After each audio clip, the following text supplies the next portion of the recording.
Hello, everyone. Sorry it's been a while. I really apologize.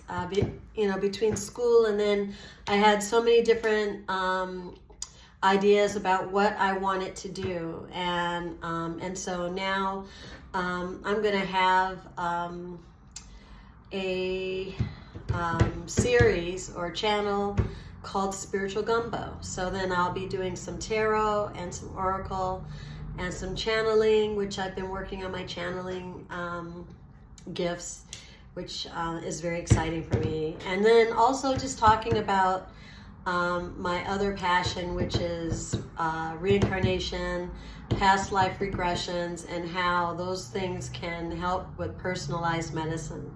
If you believe in epigenetics and generational trauma, then that should not be anything scary or alien to you, because it's all connected. And that's actually what I'm going to talk about today.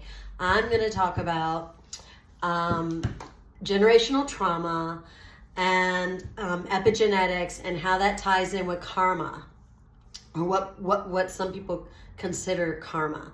And I'm going to reference, if you've looked at any of my other videos, I did some videos about energy and also the 15 by 15 project, which one of my shaman teachers, Master Tao Huang, created.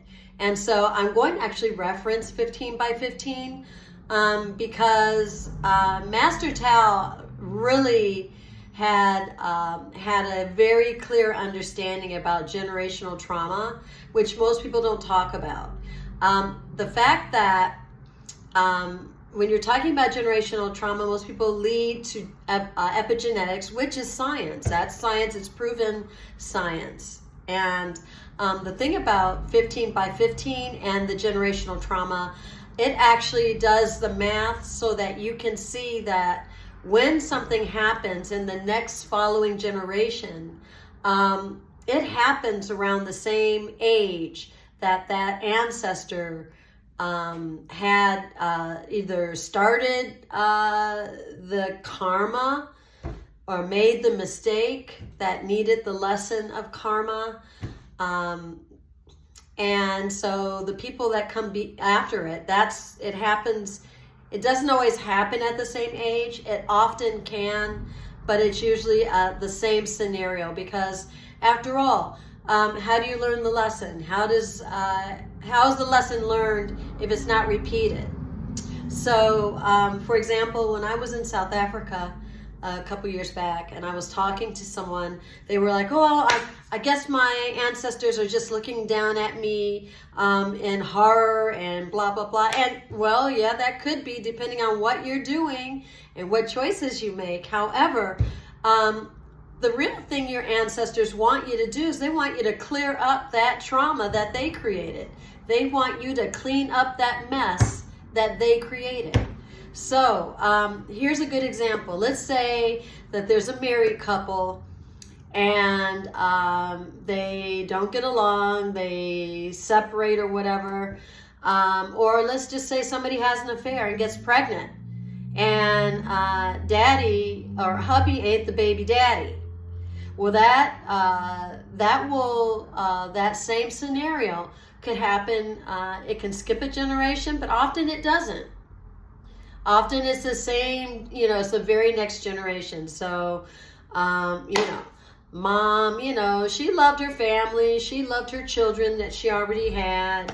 She loved her husband. Maybe not. We'll see. But whatever, they were still together. But she went over here and did something over here, and she got pregnant. And she's hoping hubby wouldn't realize he wasn't daddy.